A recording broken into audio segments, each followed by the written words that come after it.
My name is Chris Felder. I hadn't planned on speaking on this. I wasn't even aware that this was scheduled for today, but I'm hearing this. I wanted to kind of lend to what Representative Bartleman was saying, that like just to be suspicious, to ask you to do more research, to ask the Department of Revenue how they do things. I mean, I can speak right away that the Department of Revenue doesn't impute anything. They have no authority to do anything. They're involved in the process, but it's the court, it's the judge that determines whether or not there's going to be an imputation.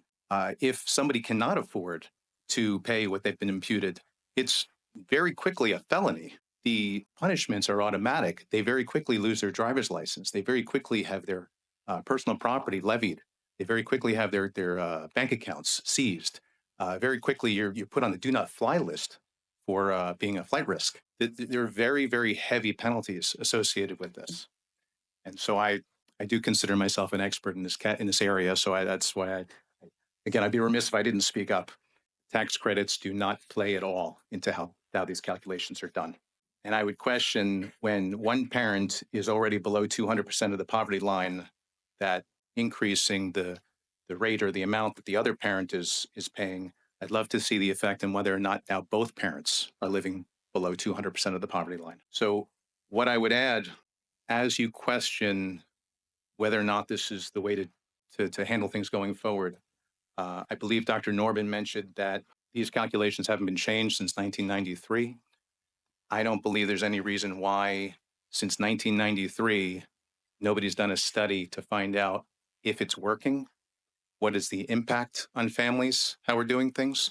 I'm very familiar with the federal law, and it says essentially what the minimum threshold is. And I agree, we're meeting the minimum threshold.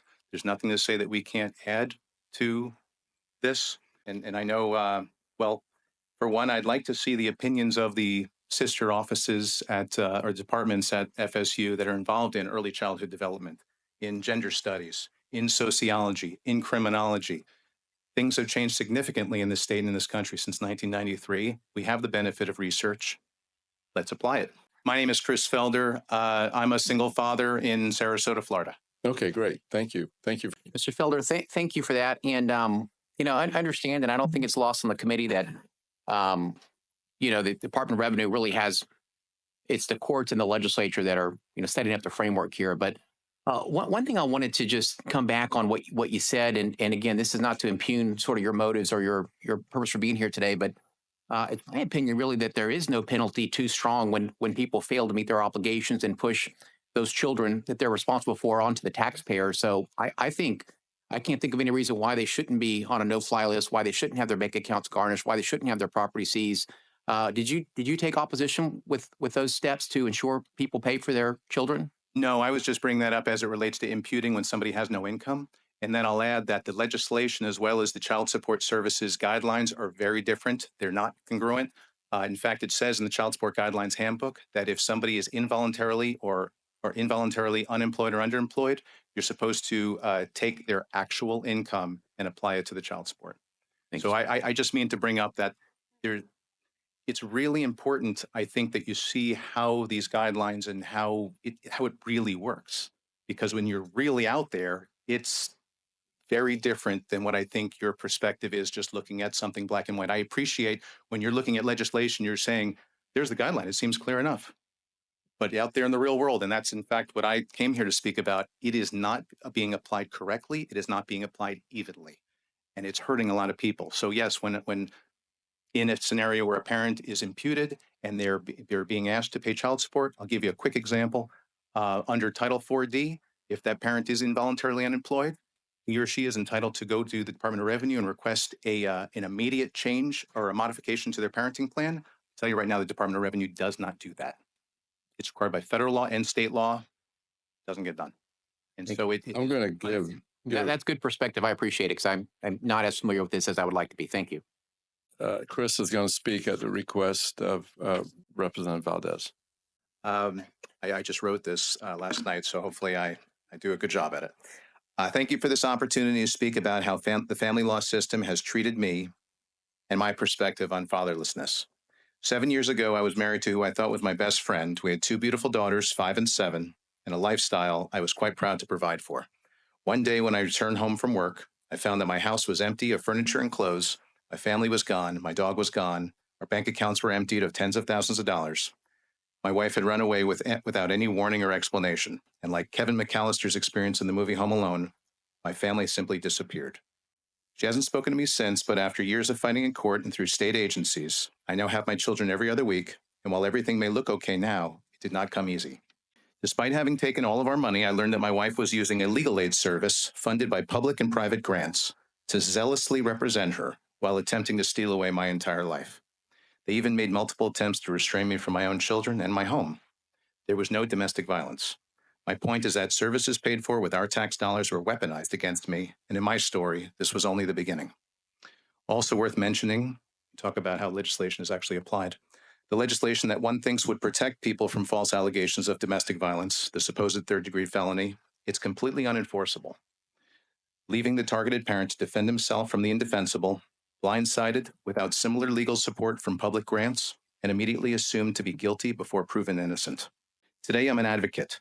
I can safely say that my struggles with family courts, Florida courts, and court administration and government agencies have shaped my attitudes and hurled me into seeking greater understandings of their inner workings for myself, my children, and every other similarly situated family. I've experienced firsthand how unwilling the family law system is to demonstrate flexibility, schedule timely hearings, enforce orders, return phone calls, or otherwise share communication to share agency policies, and to seek clarity or correct misunderstandings. With impunity, I have seen judges, court administrators, agencies of the executive branch, and local governments misinterpret, ignore, or misapply laws, practices, parenting plans, and definitions for terms as simple as registering parent. I've witnessed it. Otherwise qualified members of the civil service shy away from answering questions about my children with, "It's inappropriate for me to answer your questions about your child, and you should hire an attorney." I have found myself being dismissed by these same civil servants when I attempt to explain the difference between legal information and legal advice, and why we're all entitled to legal information without the need for a lawyer. I can only guess how many actors in the family law system are willfully ignorant and refuse to consider or discuss reason, and as a result, how many children and their families are negatively affected. Regretfully, my story is a common one.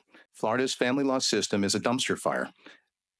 There are federal and state-funded programs that intend to help children and families that have the effect of ripping families apart. The overarching problem is lack of oversight, followed by apathy, learned helplessness, and incompetence. I have seen firsthand, and I have heard many times over, our laws are not being followed or applied evenly by private state-funded agencies or the judiciary or state agencies or even school boards. The organizations are unmonitored, and the laws that govern them are not enforced or even unenforceable. For split families, it is well understood that when laws are not followed correctly by local courts, state agencies, and school boards, it has the effect of separating parents from their children and their money. This problem is so large and so very unchecked because citizens have no ability to enforce their rights, complain to an officer, petition a court, seek a writ of mandamus, or insist on accommodations protected by the Americans with Disabilities Act. I'm confident many of the failures I see in the system are consequences of unfunded mandates from federal programs and the criteria that states need to meet in order to receive federal funding. These requirements get all the states' attention to perform those services that are linked to federal accountability, but then do not necessarily pay attention to providing the services that are not linked to the federal audits, despite legislation.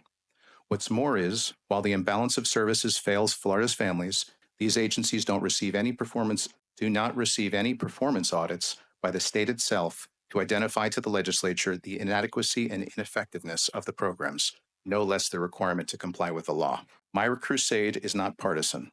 The system has been failing for so long that it has created an underwhelming sense of indifference among those thousands employed by it. It doesn't self-govern, and because it doesn't pretend to, it has been overrun by bad actors. It is now a world in which, to these agencies, a family is worth more financially in conflict than in harmony, much like a whale is worth more dead than alive. And as long as it has the appearance that the family law system goes unchecked, families will continue to be destroyed with the same insensitivity as when corporations kill whales, destroy trees, mine the earth, and pull oil out of the ground, even though we know it's destroying lives, the country, and the planet, and we know that it's going to leave a worse world for future generations. Thank you so much for your time. I welcome any opportunity to continue this conversation.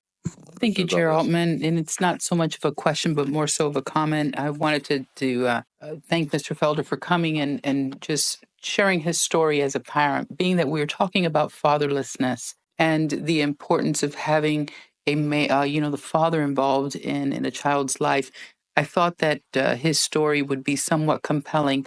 And although I learned a few things today based on your comments, I really do think that the work that we're about to do around fatherlessness will be a positive direction for us to take. And hopefully, his example of what he went through in his experience will help lead us to be able to clarify some of these policies, some of these laws that conflict with each other, so that then it can become a little bit more streamlined and a little bit more clearer as to what are the expectations. We know that relationships and marriages these days, they're just, well, they have challenges, and sometimes the result, it winds up in divorce. And when there's children involved, again, it's a nonpartisan issue when it comes to children. My question to you is, it's a broad subject.